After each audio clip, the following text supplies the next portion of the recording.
Hello, everybody, and welcome back. Today, we're hopping right back into our life because I played a lot of Slime Rancher, and I want to take a little bit of a break. Don't worry, it will be back. We still have some stuff left to do, but we're hopping back into this because this is one of my favorite games, and I am an achievement hunter, and I got this run and my personal run that I'm doing, and I got one more left and then I finished this game. I will be done with it. Don't worry, guys. I won't make you watch through two other playthroughs. So without further ado, let's just hop right in here. All right. So we're continuing through the DLC. We're gonna do birthday today. It was a pleasant afternoon. The sun shone brightly and the breeze tugged lightly at the balloons swung around the park. You and Cove had just been dropped off at Miranda eh, Eckert's birthday party. You didn't really know Miranda. Last year was the first time you had a class with her, and everyone at school knew her as quiet. The shy girl stuck to her own friend group like glue. It had been a surprise that she was having such a big party. You looked around the expansive park, a spacious recreation center in the next town over, and noticed a bouncy castle. Miranda had a bit of a reputation for not caring if she acted mature like other teens sometimes did. It made a certain amount of sense that her party would match that. You thought Miranda was sweet, that Miranda was weird, you didn't have an opinion, Miranda, you wanted to get to know Miranda better. Okay, I say we get to know her better. Maybe at this party you'd have the chance to make friends with her. You were excited at the thought. You hadn't had a choice in coming here today. Your mom insisted on it after you got the invitation, as did Cove's mom and dad. So you both had So both you and he were driven over the next town with presents in tow. All the parents had been pretty firm about going to a birthday if you'd been invited. You agree it was best to attend. You'd wonder if it was an adult thing. You were happy to be here. You wished you were somewhere else. You felt it close. You were willing to give it a chance. I'm that person. You had just arrived at the party after all. You couldn't see the future. It could turn out to be fun, or it could be a disaster. You would wait and see. Cove made a small noise, which caught your attention. He looked around, scanning the area. He fidgeted with his gift in his hand. Any idea what we're supposed to do with these? You looked at your own present and then towards the seating area. There was a table filled with snacks and drink supplies and various party games. Past all of that, you spotted a table in the back that seemed to have a truckload of gifts. You pointed it out to Cove. I see presents. Let's go. Cove shrugged. He didn't look interested in the subject, even if you had just answered his question. All right. He moved forward and headed for the gift table. You followed with your present in hand.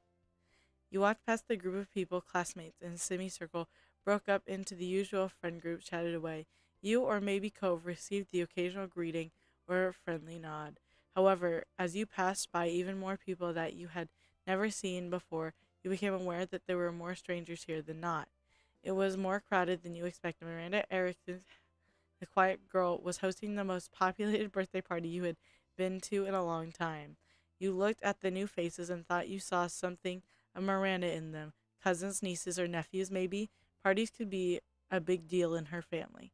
You both the both of you reached the table. You set your gift down in an empty space, brushing some confetti aside, and Cove placed his gently next to it. You looked at the present thoughtfully. Hey, what did you get her? Before you had a chance to answer, Cove opened his mouth again and tapped his gift. I found this sparkly backpack. I figured she could use it for school or a trip or something. Your mom had taken you out shopping the other day. You'd searched through the store and ultimately, stuffed animal, necklace, and bracelet, you found a lighthearted adventure book. You chose yarn craft kit and made a toy. You let your mom's pick. Your moms didn't appreciate what you had picked and chose something else. You know what? I'm that person. I would have gotten you a book. Okay, because I fucking love books. You remember the story as something funny but interesting. It had nice characters and low stakes with witty author who made the occasional aside about the various shenanigans the adventurers got into. You hoped that it was up Miranda's alley. You described it to Cove briefly, and he had no objections. Not a bad idea, but I don't know much about gifts. You both let that sit between you. Eventually, you nodded. Yeah, I get it. Without the direction of needing to put stuff away, the two of you weren't sure what to do next. You felt a little awkward, and Cove shrunk at himself as he looked around. There were more guests heading to the present table, so you turned away and wandered over to the nearby tree where you wouldn't be in the way. From there, you both inspected the area and planned the next stop. Usually, you and Cove would have separated by now since you really didn't hang out. However, neither of you nor him had made any attempts to ditch the other. With an unspoken agreement, you both would stay together, today at least, until this confusing situation evened out. There was a certain sense of solidarity and familiarity. What next? Cove did not appreciate being put on the spot. He was just as unsure as you were. Birthday party stuff? It didn't seem to be time for cake. What with people still arriving, nothing else seemed to be organizing yet either. He noticed that himself and tried again.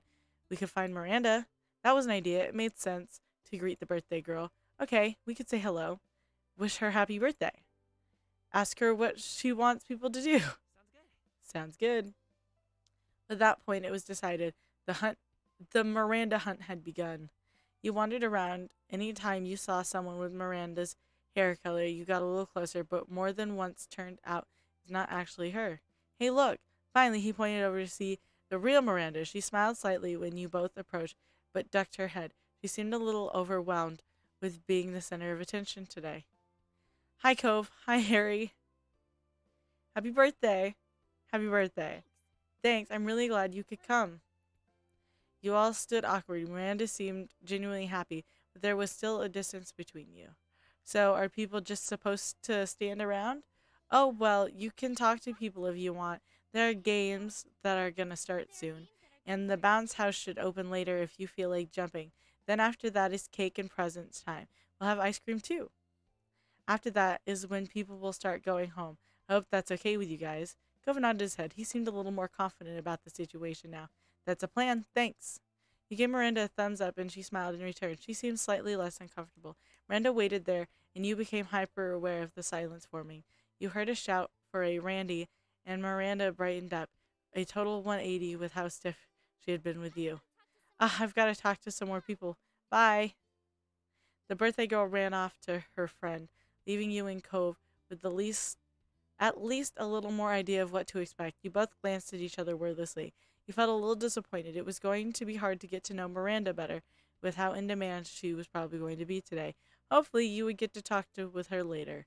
All that was left now was finding something to fill in the time until the activities began. You tried to chat with people around. You just talked with Cove. You found a quiet spot to sit. You stood around where you were. I feel like let's talk with Cove. It'd be a little awkward. You tried to pull Cove into a conversation. You chatted a little bit about what kind of party games you thought were coming. Cove went with it for a while, but eventually things drifted off. Suddenly, a loud voice boomed over the crowd. A constant buzz of conversation stopped as one of the adults, maybe Miranda's dad, asked the kids gather around because it was game time. I wonder what's going to happen. You shrugged. You scanned the area to make a guess, make a joke about something that wasn't going to happen. I have a funny bone. Let's go. We're going to play high stakes poker. It's obvious. Obvious, huh? Look at this crowd. Most of the guests were teenagers around your age, but there were also quite a few adults and some younger kids. Cove nodded sagely at the group of little kids. Yeah, these are high rollers. The adults announced that the children under 10 had the first turn on the bounce house. For everybody else, it was time to play pin the tail on the donkey. Cove raised his eyebrows. He was surprised for sure. You were excited. You thought it was silly. You're a little weirded out. You're fine with the game. You didn't know how this would go. I would be fucking lit. I love party games. When the tail on donkey sounded like fun, maybe you could even win. You casually stepped up to join the line. The donkey in question was a cartoony poster with big eyes that looked more like ping pong balls.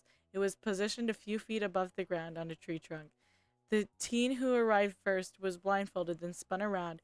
He was nudged to the sign and away from the other kids so he wouldn't stick somebody with the tail instead. Unfortunately for him, he placed the tail on the donkey's head like some kind of bizarre earring. He wouldn't be winning that far from the target. His next opponent didn't fare better by landing on the donkey's back. Spectators clapped politely and the line moved up. More teens tried their hand at it. Some got closer than others, but no one had gotten it perfect yet. Soon it was Cove's turn. He was blindfolded and spun just like the others. At this point, it was a close match, and everybody was watching with bit bated breath. Cove approached the donkey and stuck the tail on without any hesitation. Cove stood back and removed his blindfold, cheering when he saw how close he was. He turned his head over his shoulder and grinned at you. Your turn. You shook your head and stepped out of line. We take our turn, okay? We take it. With the blindfold on, the bright park became utterly dark, and you were spun around. The sounds around you seemed to get louder. At least you could tell the direction of the bounce house from the shrieks of young children. You stopped spinning and stepped forward, tail in hand. It was time to give it a stab. Placed it directly in front of you, placed it to the right, to the left. You reached and placed it up. You bit and placed it down. Feel like we go straight.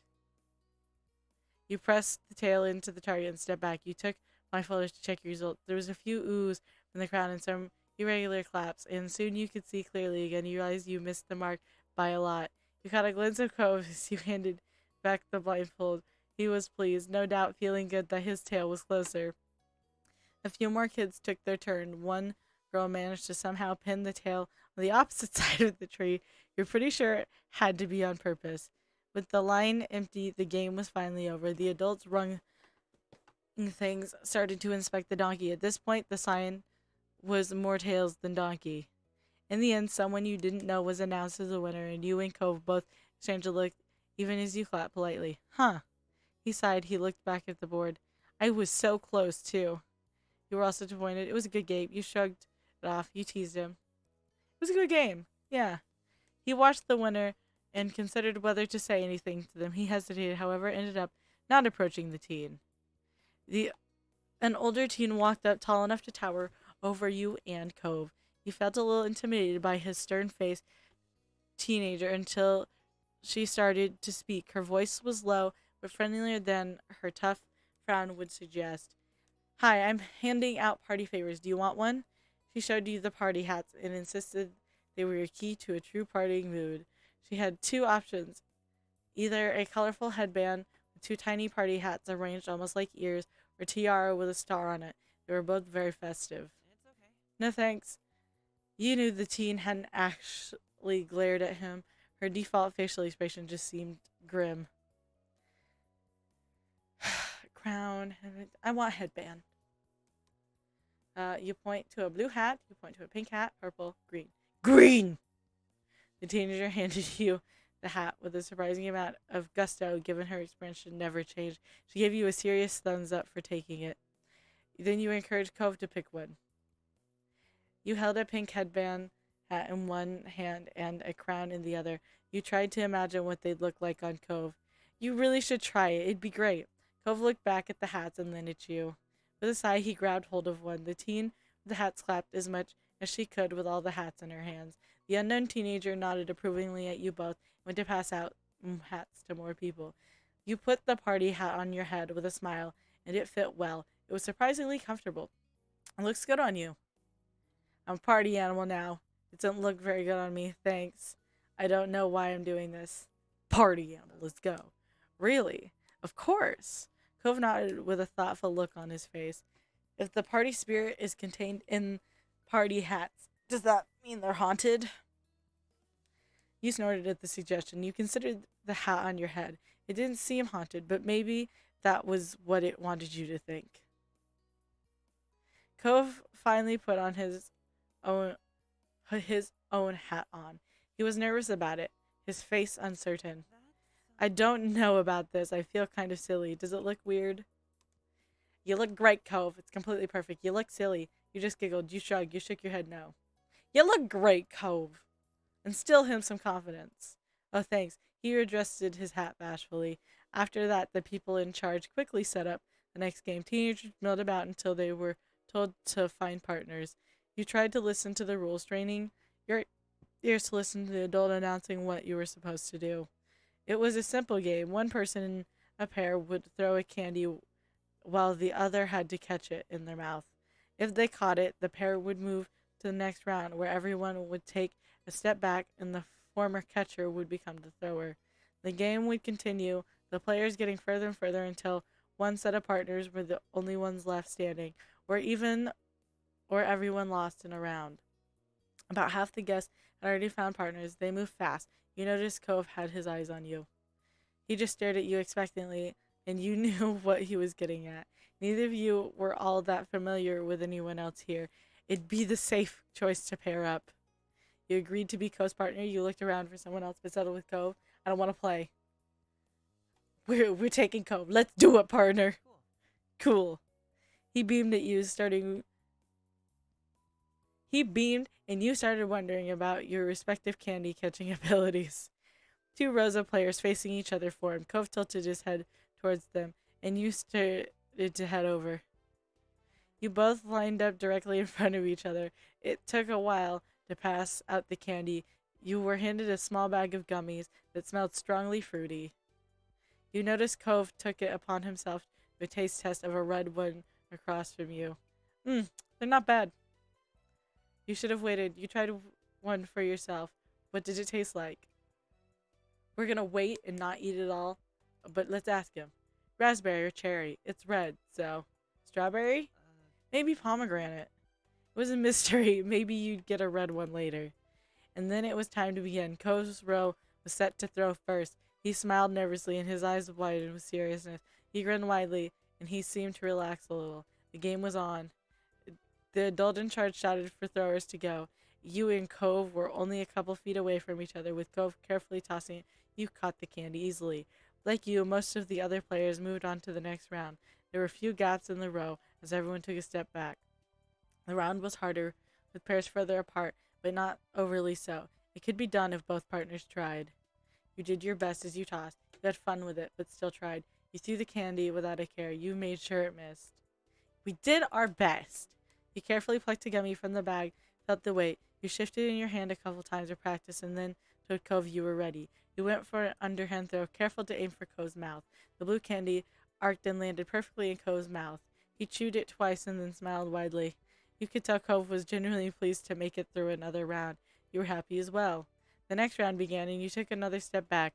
Cove was even further away now, but he made an okay sign. He was in this to win it. Around you, though once packed row of players had thinned out some. You wondered how many rounds everyone had left in them.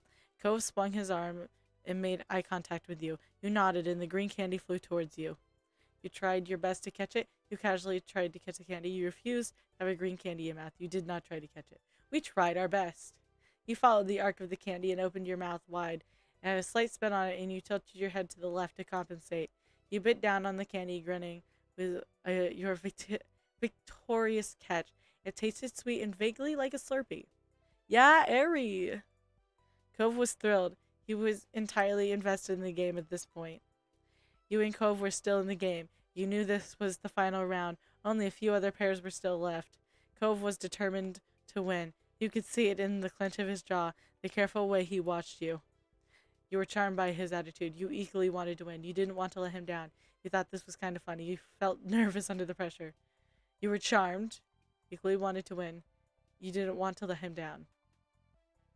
We don't want to let this man down. This game meant something to Cove, and you respected that. You were going to be here for your partner, and if he wanted to win, well, you needed to try your best. Cove gave you a firm grin, and you were prepared to throw. Your fingers grabbed an orange gummy from the bag. It felt solid in your grasp, even if your hand was starting to get sticky from touching all the sugary sweets. Cove leaned his face towards you and bent his knees ready to catch. The time came. You looked at the candy and then at Cove. We tried our best. The candy flew like a missile straight towards him. He positioned himself effortlessly to it. Cove caught at the candy just like that. A wide grin spread on his face as he victoriously jumped down on the candy. Yes! Along with the cheer, he jumped up in excitement and pumped one arm. A beat passed, and then he realized just how loud he'd been. Cove turned red and brought one of his hands to his face. We got it. You look to your left and then to your right. You see a few remaining pairs walking away, commiserating at their loss. With some shock, you realize that you and Cove were the only ones who made it that round. You won. You watched the moment Cove clicked it into the same realization. His face bright like sunshine, he jogged over to close the distance between you, stepped closer to meet him halfway. You high-fived him, you put an arm around him, you jumped into a hug, you ruffled Cove's hair, you nudged him in a friendly way, you smiled at him. I'm that person. I'm that person. His eyes went big when he realized you were going for a hug. He smiled and caught you, hugging back tightly. You'd won this together. He giddily stomped his foot in place in front of you as though he couldn't contain his energy. We did it! You adjusted the hat that had nearly fallen off through the event. Nice catch. Woo, we demolished the competition. I'm that person. The game runner strolled over and merely gave you both a bunch more candy on top of letting you keep the gummy bag. It was quite the collection. With the candy toss over, you were going to need something else to do. You didn't have to wait long. You heard someone in the crowd shout that the bounce house was officially open for the older kids. You and Cove shared a look. Cove smiled and you knew he wanted in. You both ran over to the bouncy castle and kicked off your shoes. You crawled into the inflated castle with Cove, hot on your heels. There was a couple other teens inside already. You started to get a feel for bouncing. Cove hopped in the middle to the side and back just after you landed from a particularly high jump. Someone else snuck in. It was the birthday girl herself. Hi, Miranda. Hi, birthday girl. You waved. You just glanced her way. Make her feel good. Miranda looked happy. She waved both her hands at you with a megawatt grin. I hope you guys are having fun. She hopped around with her hands in front of her like a kangaroo. It was a surprisingly effective way to clear distance in the bathhouse. Then she jumped high, kicking both her legs out to the side, and touched the tips of her toes with her fingers. Wow! Miranda hadn't run out of tricks yet. She jumped a couple more times, gaining height before doing a backflip and tucking into a ball. She managed to land on her feet, but didn't stick the landing. She tumbled back and fell on her butt. Cove clapped, and Miranda inclined her head almost like a bow. She was back to jumping in no time. You're so good at this. She bounced close enough to the two of you to talk without shouting across the way. Cove's bouncing slowed down to accommodate their conversation. My family gets these every year. We have a trampoline in the backyard. You're so lucky. That's really cool. I want to do flips too. Not along the conversation. You're lucky. Miranda giggled a bit. Then her eyes sparkled. Hey, I can launch someone if you want. If I jump in front of you, then your bounce will go higher. Launch me? Not me. I'd rather just watch. You remain silent. Launch me, baby. Let's go. Sure. Miranda leaped over to you, her excitement clear on her face. Cove watched with interest. She explained more clearly how this was supposed to work. You got ready to bounce on her cue. 3, 2, 1. The moment she came down, you jumped high. The force of her, just as she had said, helped launch you up. The air rushed past your face, and then you were coming back down. Your feet hit the bounce house hard enough to help launch Miranda up a little as well. She giggled some more, and the two of you took turns bouncing each other up. Cove clapped or offered suggestions, but it was becoming clear that he wanted a turn too. Miranda invited him to join and tried to synchronize your bounces to launch Cove up super high. The first time resulted in everyone crashing down into a pile of glass. By the fifth attempt, Cove managed to catch some serious airtime. Woo! You all had fun bouncing around. You twirled. Miranda did stunts. Cove futilely tried to touch the highest tip of the castle ceiling. You and Cove chatted to Miranda more than you ever had at school. She truly was the queen of this bouncy castle. Whenever someone did something cool, everyone would cheer. If you fell, the others would help you up. Eventually, more people wanted to take turns in the bouncy house, so you and Cove left. As you slipped on your shoes, you saw Miranda get drawn into conversation with a group of adults. She would be talking to them for a while. You and Cove decided to take a break and hydrate. You went to the party table and grabbed some ice water. Cove handed you a party noisemaker he picked up from the same table. He blew on his, and it made a funny sound when it unrolled. Cove downed his drink in a couple gulps. He had gotten pretty into bouncing after all. You were still sipping on your water when Cove blew his noisemaker again. Then again and again. It was almost a tune. You don't recognize any particular melody, but the noisemaker also isn't an instrument. The noise cut through the hum of the other party guests, loud and noticeable. You asked Cove to stop. You started blowing on your own. You blew your noisemaker back at Cove. You're amused by Cove's antics. We're going to blow it back at him. You blew hard enough to unfurl the paper completely straight. It jutted towards Cove, almost tapping his chin. Cove wasn't going to let that stand. He retaliated and blew his back at you and nearly touched your nose. It was a game now. Both of you tried to land a light hit on the other. Cove managed to get your chin while you scored her right between his eyes. Oh, great, you people again. Someone vaguely familiar shouted, and you snapped your head to the side. Cove's noisemaker dropped from his mouth. The speaker stepped up, and there was no doubt it was Jeremy, that mean boy you met at the start of the summer. You groaned to the side and went, "Oh, hey, it's the bowl cut kid." You felt very uncomfortable and did not know what to do. You instantly got angry and he was present. You tried to ignore Jeremy being there. We're going to try being polite to this kid, okay? "Hi, how are you?" Your greeting went unacknowledged, and Jeremy's scowl didn't change. "Why are you here?" Cove's tone was defensive. You watched Jeremy's face turn slack if Cove's question was idiotic. Idiocy above all idiocies. Whew, didn't I already explain this? He hadn't, so both of you and Cove exchanged a look. Do you have memory loss, or are you really that stupid? Seriously? I didn't walk here. My parents brought me here. Apparently, I couldn't just stay inside like I wanted. No, they insisted that I get out and enjoy the day and have fun on vacation. Blah, blah, blah. He said enjoy the day and have fun on vacation like some people would say scrub an entire bathroom or listen to an off-key singer for 10 hours. They found a park because I hate the beach. Too bad I also hate parks. Ugh, it's dirty here. They don't know anything. Oh, and then they saw this stupid party and decided to bother some adults by asking what's going on. I think maybe we could be included. It's moronic. Get it now? That's how my parents are. Annoying and embarrassing. Why would anybody want strangers at their birthday party? Why can't they ever just leave things alone? He huffed loudly and his eyes shot daggers at some grown-ups that presumably were his parents. Yeah, that's really awkward. That doesn't sound very bad. And all you can do is complain about it. Sucks to be you. You tried to be friendly and welcome Jeremy to the park. You didn't bother trying to respond to that mess of a rant. I'm this person. Shut up. Jeremy's eyes slipped away from you to take in the rest of the park for a bit. It was a little awkward. It was possible he didn't know what to do. But then he spoke again. How can people really go around in those embarrassing party hats? Do you think it's fun or something? How could a human being be so dumb? It's just kind of nice to do party stuff. Jeremy scoffed, unimpressed. The expression on his face was nasty as he spoke. I'm not surprised an empty-headed person like you would think that. Jeremy looked you over, completely dismissive. It's so rude. You can't help but feel offended. Just because you don't know how to be happy doesn't mean no one else does. And it's not our fault if you hate everything. It's not okay for you to take it out on Ari. They aren't doing anything wrong. You are. Jeremy seemed unfazed by Cove's defense and sniffled.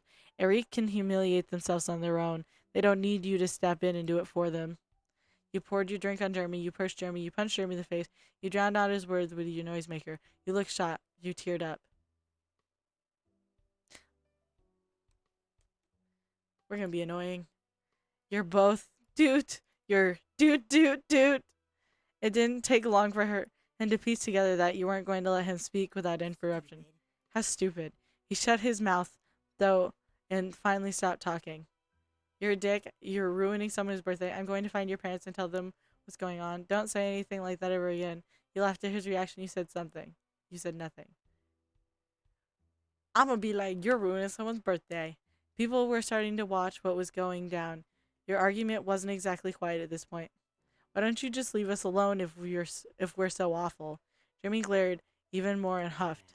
Talking to you is pointless, dumbasses. He stalked off like the last time you saw him, muttering under his breath. You blew your noisemaker after him with a final long dude. Cove sighed in relief after Jeremy was gone. He relaxed, but only for a moment. He noticed just how much attention you'd drawn from the other guests. Luckily, it hadn't gone on long enough to get a real crowd. A concerned adult in a blue button-up shirt approached you and asked who that was and if everyone was all right. I'm fine. Cove looked at you cautiously, asking just as much as the adults if you were okay. It's cool. Not what I would call fun, but I'll live. The concerned adult lingering for a few seconds but nodded and left you alone. Jeremy's fiasco was finally over. Cove rubbed his eyes, clearly ready to put all that nonsense behind him, then started laughing. It was a surprise laugh. breaking out of his chest without any actual joy. It was nervous and disbelieving at all the complex emotions brought about by one meeting with Jeremy.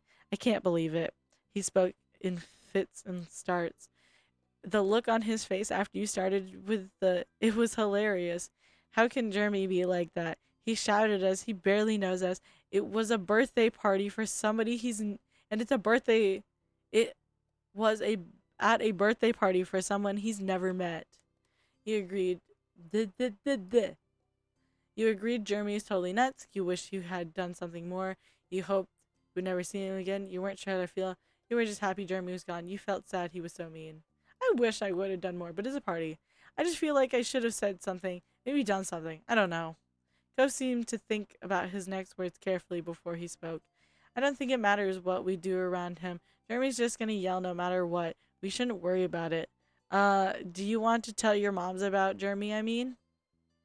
He's always picking a fight. Maybe they know how to handle someone like him. Thanks for asking. You decide to bring it up with your moms later. You wanted to keep this between you and Cove. We're gonna talk to our moms about it. I'll let them know everything. Okay. You apologize to Cove for making him wear the party hats. You decided to drop the topic. I'm sorry, Cove. It's my fault you were wearing the hat in the first place. Cove shook his head. If anything, he seemed surprised at your apology. I don't mind that you did. It's been fun. This whole day has been fun, except for Jeremy, and he's gone now. He reached up and flicked his hat with pride, giving you a small grin. It made you happy. Finally, you bent over to pick up the noisemaker that drove drop when Jeremy appeared. It might be too dirty to use now, but you didn't want to leave it there. He accepted it softly when you offered the little favor back to him. Thanks, Ari. I think it's nice that we can still have each other's back with stuff like that. Yeah. Cove suggested that you should find a seat on one of the tables. It was almost cake time, and he wanted to be prepared. It was a good reminder that the party wasn't over yet. Cake! I think the table works. It's close to the refreshments, at least. You and Cove tried to settle down after the last event. You took seats across from one another at one of the park tables. There was a few attempts to chat, but for the most part, you simply watched the adults run around to set up cake cutting. There was a minor panic when who you'd assume was Miranda's dad apparently forgot the lighter for the candles. He and another man went through and started asking other adults for matches or lighters.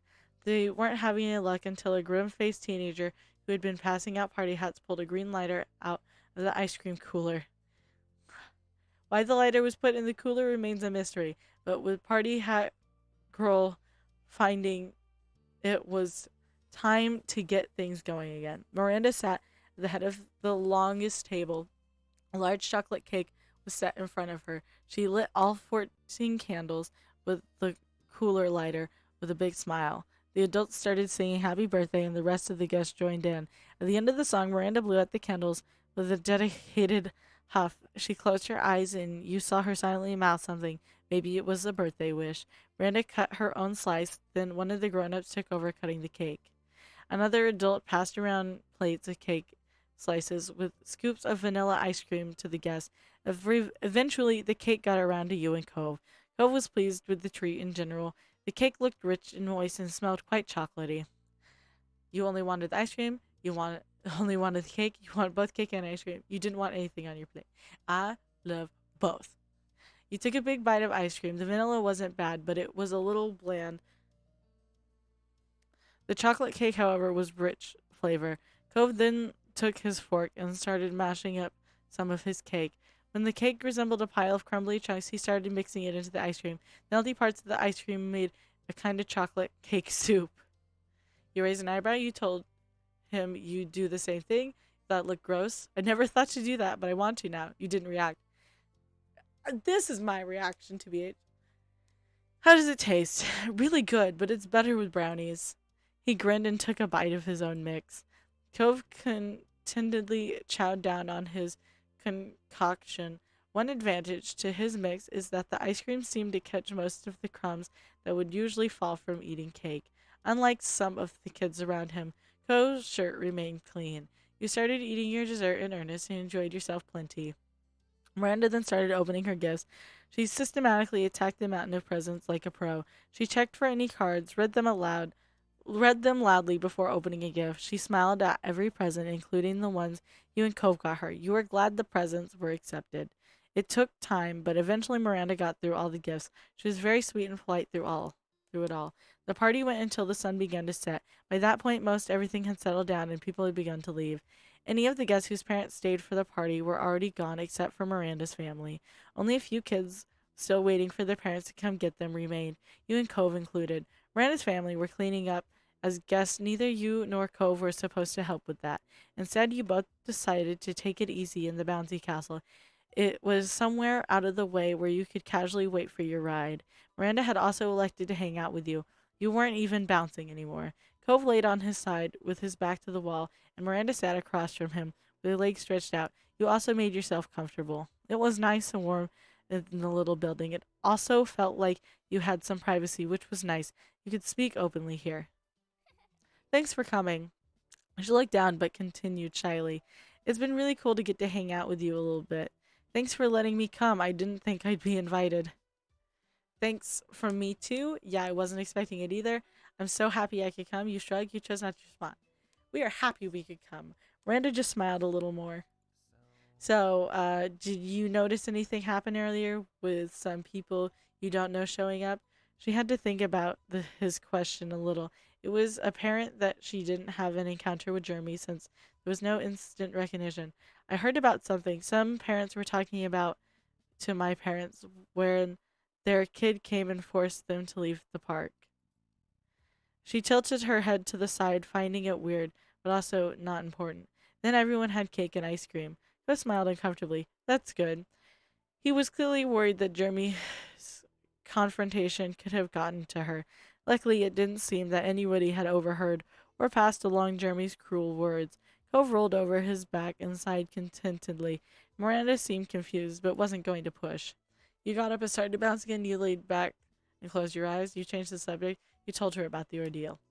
We're not going to tell her. It's her birthday. The air-filled floor was comfy, and when you listened, you could feel the vibration of the floor keeping the bounce house up. A silence stretched between everyone, and you opened your eyes to take a peek at the others. Cove was still relaxing, but Miranda was looking between you two, looking confused. You smiled to yourself and closed your eyes once more. You spent the rest of the time content dozing until it was time to go home. At the end of the day, you thought it had been quite the party. That was good, guys. That was good.